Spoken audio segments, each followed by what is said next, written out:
Que la bendición del Dios Todopoderoso esté sobre cada vida en este día. Es una bendición poder compartir con ustedes estas palabras que salen de lo profundo del corazón de Dios y que tienen que ver con una mirada que desde nuestro distrito estamos teniendo y vimos la necesidad de animar y de fortalecer la tarea evangelizadora de los hermanos, hermanas de cada una de nuestras iglesias del distrito. Como integrante de la comisión distrital, me toca, por gracia de Dios, poder compartir esto en cada iglesia. Hemos estado ya en la iglesia de Aldo Bonzi, hemos estado en la iglesia de San Antonio de Padua, el día sábado en La Plata, y hoy compartiendo con la iglesia de Ali de aquí en Solano. Así que, en principio, traer los saludos de los hermanos y hermanas de cada una de las congregaciones que estuvimos y de todos aquellos pastores y pastoras y encargados de obra que sabían que íbamos a estar visitando las iglesias en este tiempo. También de cada uno de los integrantes de la Comisión Pastoral de Distrito, la pastora Nilda Blanco, la pastora Susana Mirrají, el pastor Hugo Delgado, el pastor Hugo Ibáñez, con quien compartimos este hermoso desafío de animar y bendecir al distrito en todo lo que tiene que ver con evangelización, con educación, con compartir ministerios. Así que estamos muy contentos y bendecidos. Hace un tiempo tuvimos un taller en nuestra sede con pastores y pastoras, y en ese taller sobre evangelización nos pusimos dos premisas que tienen que ver con el desarrollo ministerial de la evangelización en nuestras iglesias. La primera era de que ese mismo taller que tuvimos con los pastores y las pastoras podía tenerlo cada iglesia, cada congregación localmente. Y el segundo era que cada iglesia pudiera formar una pastoral de evangelización a nivel local. En el mientras tanto, con la guía y la mirada de cada pastor y pastora, poder ir viendo la necesidad de algún referente o alguien que pudiera estar teniendo comunión con el distrito para dicha tarea. Por eso comenzamos este tipo de reuniones donde la intención es, como decía al principio, animar, fortalecer, sensibilizar sobre esto tan importante que es la evangelización dentro del cuerpo de Cristo. Creemos que una iglesia que no evangeliza es una iglesia que se muere, y porque ese es el llamado de todos y de cada uno de nosotros. Todos tenemos ese llamado de parte de Dios, el compartir el evangelio del reino a toda criatura. Y como dice la Escritura, Dios repartió a su iglesia diferentes dones, diferentes ministerios, diferentes capacidades para poder desarrollar todo lo que nuestro Dios nos ha dado para el servicio. Creemos en una iglesia evangelizadora que, más allá de los dones y carismas particulares e individuales, desarrolla esta tarea que no está limitada ni a un rango de edad ni a una determinada formación.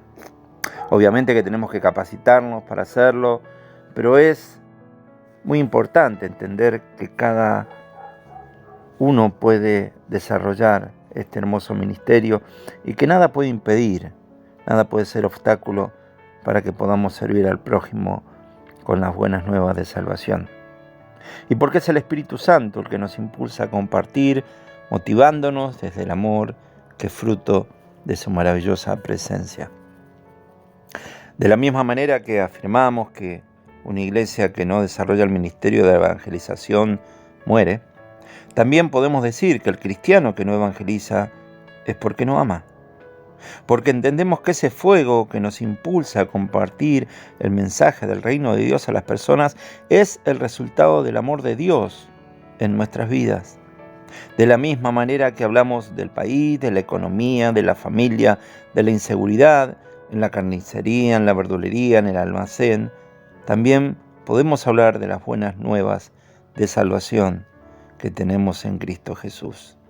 El amor de Dios es el que nos muestra que verdaderamente podemos y debemos hacerlo.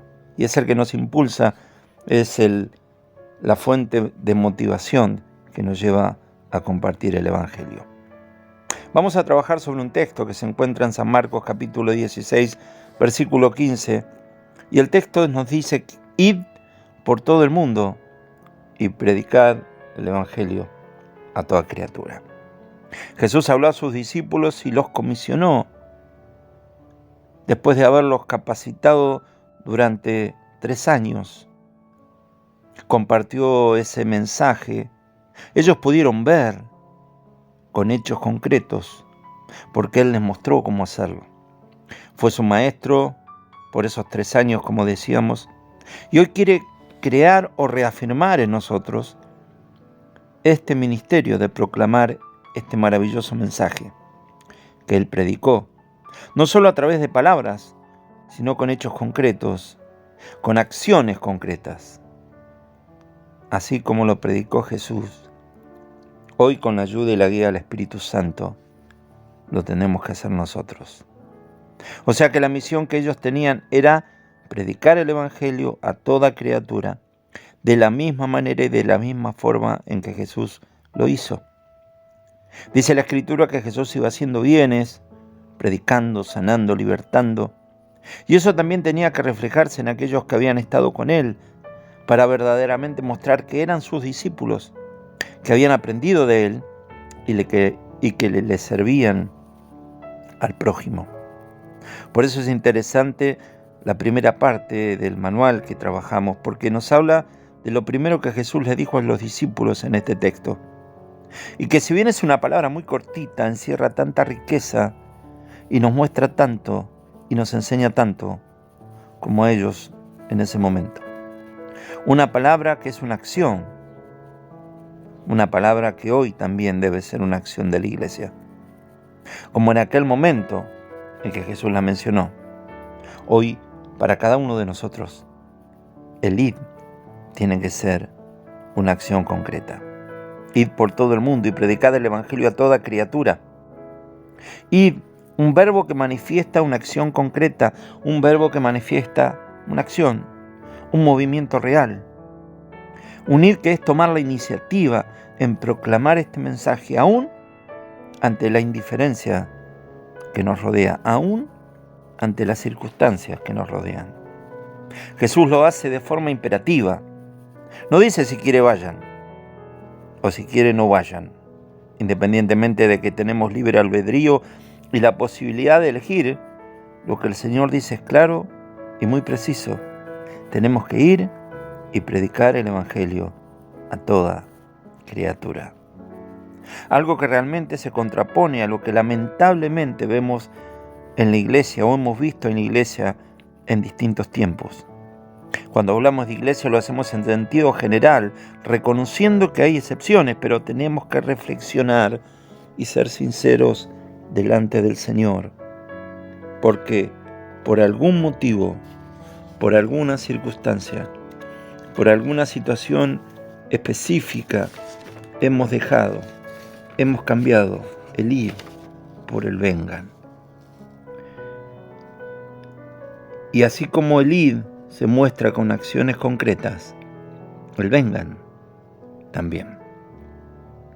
Hay algo que es importante y queremos aclarar, y es que no estamos en contra de las cosas que vamos a mencionar, pero es claro que cuando estas cosas son prioridad en nuestra vida cristiana, en nuestro caminar como iglesia, es señal que el ir quedó de lado. Preparamos los templos, nos preparamos, nos capacitamos, ensayamos, estudiamos y tratamos de tener un lugar, llámese templo, que pueda contener con comodidades a las personas que vengan. O sea, estamos esperando que los pecadores vengan, que así escuchen el mensaje del Evangelio y disfruten de lo que podemos ofrecerle y así se acerquen a Dios. Que se emocionen con nuestras predicaciones, que se alegren con nuestras canciones, que se integren a nuestra comunidad, que participen de nuestras actividades. Y si bien hay momentos donde esto sucede, que la gente se acerca voluntaria e individualmente a los templos, porque pasaron por la puerta, porque escucharon la música o porque alguien los invitó, o porque simplemente salieron de otra iglesia y quieren congregar en algún lado. También hay momentos donde eso no sucede. Y ahí es donde muchas veces nos preguntamos por qué la gente no viene, porque las personas no se acercan, porque la congregación no crece, numéricamente hablamos. Y creemos que pasan estas cosas porque hemos cambiado nuestra responsabilidad de ir y le hemos trasladado la responsabilidad a los que tendrían que venir y no vienen. Cuando hablamos de crecer numéricamente, no hablamos en un templo lleno para orgullo y satisfacción de nosotros como pastores, sino hablamos de que cada persona nueva que venga por primera vez es una familia que se está acercando a la presencia de Dios. Tendríamos que reflexionar el para qué acondicionamos un lugar confortable, el para qué nos preparamos, para qué nos capacitamos, para qué ensayamos, para qué organizamos una determinada reunión o culto, si no hay personas que reciban eso que estamos preparando, o para qué nos hemos capacitado y terminamos volcando todo eso simplemente entre nosotros. Generalmente las grandes inversiones de tiempo y económicas no se hacen para la misión de la iglesia, que es la evangelización, que es la proclama del evangelio a otras personas, sino para crear un lugar confortable para los que vienen, que lamentablemente muchas veces terminamos siendo nosotros mismos. Terminamos construyendo una iglesia de conservación en vez de una iglesia de expansión, de proclama o de envío, que crece en todas las áreas y envía a la obra de Dios obreros preparados para el ministerio. Terminamos siendo como los discípulos cuando en la cima del monte quisieron hacer 3 enramadas para seguir en ese culto maravilloso que tenían con Jesús. Pero el Señor les dijo: bajemos, porque la obra no está acá. La obra no está en este lugar. La obra está abajo. Hermano, la obra del Evangelio no está encerrada en 4 paredes, sino está en la calle, en las plazas, en los hospitales y en todo lugar donde podamos predicar el Evangelio de nuestro Dios. La prédica del Evangelio es nuestra responsabilidad como hijos e hijas de Dios y tiene que ver con una iglesia esparcida en el mundo. Si cada uno de nosotros estamos en este lugar y tomáramos conciencia de esto y fuéramos y predicáramos a una persona cada uno, ¿cuántas personas podríamos traer a la presencia de Dios para que comiencen una vida de fe? Para que ya no sean personas abandonadas, mirando hacia abajo, con un presente difícil y un futuro incierto. Es interesante aclarar cuando hablamos de esto que no salimos a predicar para que vengan. Vamos para que el reino de los cielos sea conocido, porque ese es nuestro mensaje. Pero también es importante entender que Dios ha abierto una puerta en nuestras iglesias para que sean añadidos aquellos que Dios tiene preparado.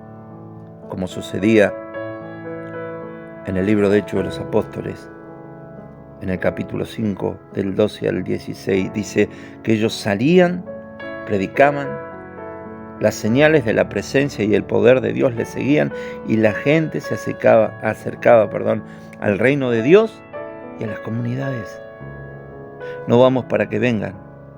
Esa no es nuestra motivación principal. Nuestra motivación principal es el amor. Pero esas personas que reciben el mensaje necesitan la comunión con el cuerpo de Cristo. La vida de iglesia es muy importante para crecer en la fe y en el amor de Dios. Otro punto también importante de los textos son los receptores de este mensaje. Dice: a toda criatura. Este mensaje no está limitado a algún tipo de personas en especial o a un grupo de personas en particular. Este mensaje tiene que llegar a todas las personas, de forma individual, pero también a la sociedad en forma general. Todas las personas discriminadas por la sociedad fueron alcanzadas por Jesús. Personas marginadas, política, social y religiosamente. Por eso el mensaje del Señor a los discípulos y hoy a nosotros es muy claro: a toda criatura.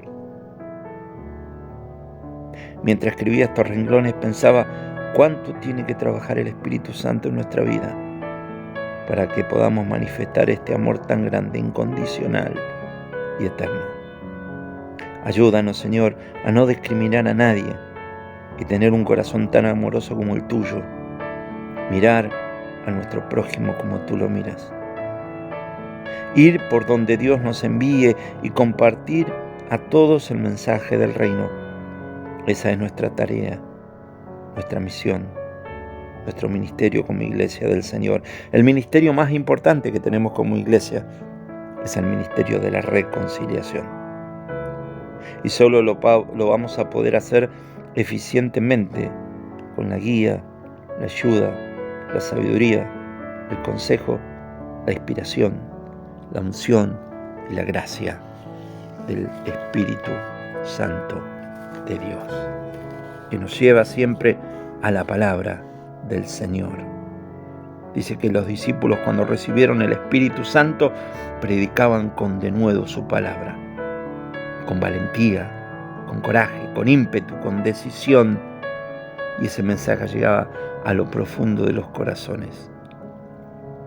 Hermanos, hermanas, tenemos el envío, el respaldo de Dios, la autoridad de su palabra, la promesa de su compañía, las armas poderosas en Dios para destruir fortalezas y el mismo poder en nosotros que levantó a Jesús entre los muertos. ¿Qué más necesitamos? ¿Qué más necesitamos?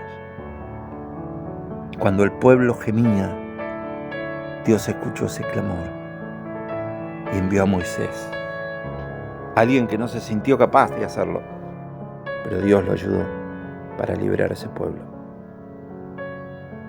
Cuando el pueblo volvió a gemir, Dios escuchó la opresión del imperio romano sobre ese pueblo e envió a Jesús. Y en el nombre de Jesús, con el poder del Espíritu Santo, con la autoridad de su palabra, ese mismo Cristo resucitado que habló a los discípulos y los envió, hoy nos está enviando a nosotros. A ir y predicar el Evangelio a toda criatura. Que podamos caminar en este suelo de tierra y decir, como decía Jesús: el Espíritu de Dios está sobre mí y me ungió para dar buenas nuevas a los pobres. Me envió a sanar los quebrantados de corazón, a pregonar la libertad a los cautivos y vista a los ciegos, a poner en libertad a los oprimidos y a predicar el año agradable del Señor. Esa es nuestra misión. Andemos en ella. Permanezcamos en ese amor que mira al prójimo. Dios te bendiga. Dios te guarde. Dios te proteja.